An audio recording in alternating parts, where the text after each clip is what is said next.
much what Lembe just did. They mark their territory, their home range, through their droppings. So she casually saunters away, head low to the ground because she can't really see what's in front of her. Yeah, rhinos have terrible eyesight, it's true. Try to catch up to her. Look at how close the rhino is right here.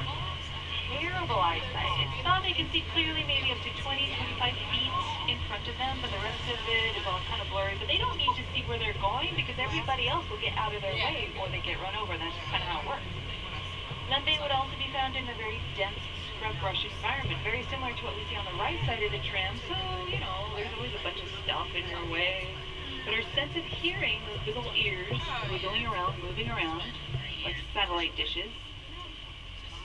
And her sense of smell is highly developed. So those are the two key senses she uses to navigate her run world. at us. The rhino. Gonna run at you.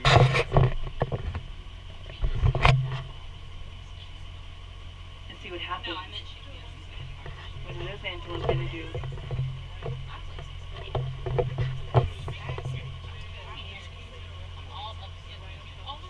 Get out of the way, that's right. Because when Lembe wants to eat, Lembe gets to eat. She's the biggest thing out here. Size wins. You just saw displacement. She didn't have to run the antelope off. She didn't have to, get pushy. She's just bigger and stronger, and the risk of injury is not worth it. You can also see she has a fairly small head compared to the rest of her, and a pointy upper lip, but she can use that lip to grab onto food. Here she can use it to grab onto hay from inside the feeders, grass on the ground, maybe even tree branches if there are any low-hanging tree branches. So she would have a few options on her menu as far as what she can eat, either from up high or down low. But she is a herbivore, she's a vegetarian, and yet she weighs around 3,000 pounds. So, eat your vegetables. Grow big and strong like a rhino. Yes, her native home range, her natural home range, I should say, would look very similar to even our native habitat here. You can see on the right. This is native California scrub brush, chaparral. Still part of the safari park. Part of the 1,800 acres that make up this whole facility. And it will stay untouched, undeveloped. Because we do have some of the most endangered habitat in North America right here next door to us, home to hundreds of different species of plants and animals, and many of them live nowhere else in the world. So we wanted to make sure they had a place to call home for as long as possible. So on the right, we have Africa on the left.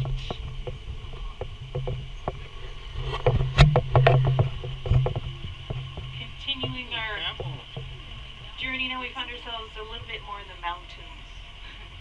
There's a fenced off portion of the hillside down below us. And if you're looking towards the bottom part of that hillside, there's a dark green leafy tree. Just on the other side of that, left side of that leafy tree, there's a big brown lump in there. That's a camel. Camels don't live in the mountains. What? But if you look behind him along the fence line, you might see some movement. Little tiny tan things. Those are sheep. They live in the mountains. So we will separate species based on their physical adaptations. The Barbary sheep are natural rock climbers. That's what they do. That's what their hooves are good.